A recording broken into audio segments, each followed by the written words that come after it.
새로운 도약을 꿈꿉니다. 기사회생TV 김민수 변호사입니다. 개인회생 하시는 분들이 많이 물어보는 질문 중에 하나가 회생하다가 월급이 오르거나 또는 연봉 높은 데로 이직을 하면 혹시 변제금 더 내야 되냐 이런 건데요. 이거는 사업하는 분들이 회생 중간에 영업이 잘 돼서 매출이 오르면 법원 변제금도 덩달아 같이 올라가냐 하는 질문과도 같은 겁니다. 회생에서 내가 매달 내는 변제금은 보통 신청하는 시점 기준으로 월 평균 소득을 계산해서 정해지는데요. 만약에 회생 신청하고 이후에 월급이 오르거나 또는 이직, 매출 증가로 소득이 늘어나면 회생 중간에라도 변제금을 더 내야 되는지 아니면 처음에 신청할 때 기준으로 정한 변제금만 내면 되는 건지 궁금하시죠? 그래서 오늘은 개인 회생 도중에 급여나 영업소득이 올라서 돈을 더 벌게 되면 어떻게 되는지 회생 단계별로 설명드리도록 하겠습니다.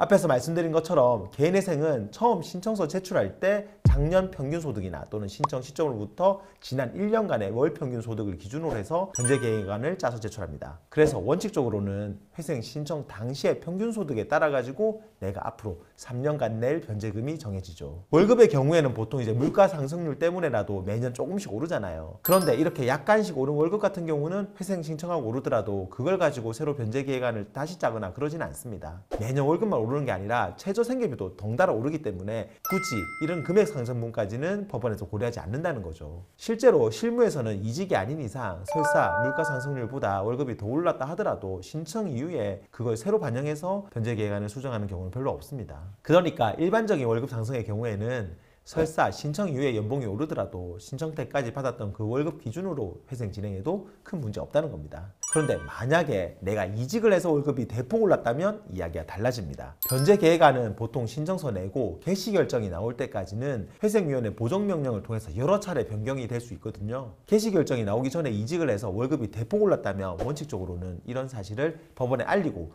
그에 맞게 변제 계획안을 수정해야 됩니다. 쉽게 말해서 이직에서 오른 직장 월급으로 다시 변제 계획안을 짜야 된다는 거죠. 보정 단계에서는 그때까지 통장 입출금 내역을 제출하게 되는데 거기에 이직한 직장에서 받은 새로운 월급이 찍혀 있으면 이런 사실을 숨기기가 쉽지 않거든요. 그런데 만약 이런 걸 숨기고 이전 직장에서 받던 월급으로 회생을 진행하다가 들통이 나면 소득을 허위로 기재한 게 되어 문제가 될 수 있습니다. 이처럼 개시 결정 전에 이직 등으로 소득이 대폭 올랐다면 그런 사실을 숨기기가 쉽지 않기 때문에 그에 맞는 변제 계획안으로 수정해서 제출하는 게 원칙이죠. 그런데 만약에 개시 결정 이후에 이런 일이 생겼다면 그러면 이제 가만히 있어도 괜찮지 않을까요? 사실 개시 결정이 났다고 해도 아직 변제 계획안이 확정된 것은 아니라서 인가 전이라면 개시 결정이 나도 변경된 월급을 토대로 다시 회생 계획안을 짜서 법원에 제출하는 게 원칙입니다. 그런데 사실 개시 결정 이후에는 내가 이직한 사실을 법원에서 알기가 쉽지 않아요. 이미 관련 자료들을 다 내고 결정을 받은 단계라 특별한 사정이 없는 한 내 소득이 올랐다는 그 자료를 추가로 낼 일은 없기 때문이죠. 하지만 만일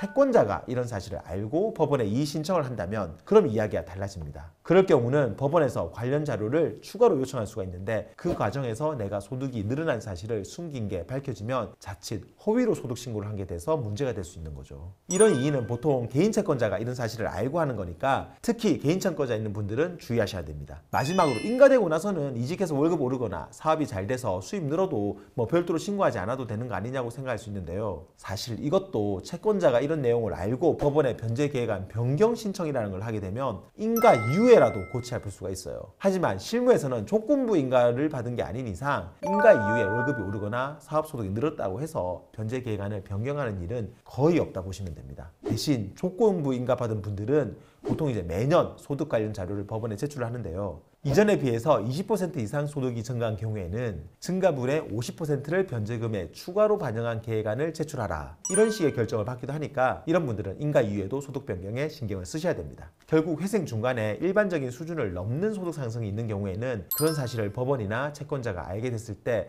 그게 어느 시점이라도 변제 계획안을 변경할 가능성이 있다는 건데요. 실무상 보면 대개 개시 결정 전에 이런 일이 있으면 그런 내용을 반영해서 변제금을 올리는 걸로 계획안을 수정해야 되지만 개시나 인가 이후에는 채권자의 별도 이의가 없다면 그냥 넘어가는 경우가 대부분이라고 이해하시면 되겠습니다. 그래도 아까 말씀드린 것처럼 월급이나 사업소득이 대폭 올랐는데 그런 사실을 특히 인가 전에 채권자가 알고 이의 제기를 하면 문제가 될 수 있으니까 혹시 이직 계획이 있는 분들은 가급적 인가 이후로 미루시는 게 보다 안전합니다. 사업소득이라는 거는 내 마음대로 되는 건 아니지만 이것 또한 인가 전에 너무 튀게 늘어나면 문제가 될 수 있다는 점도 유의하시고요.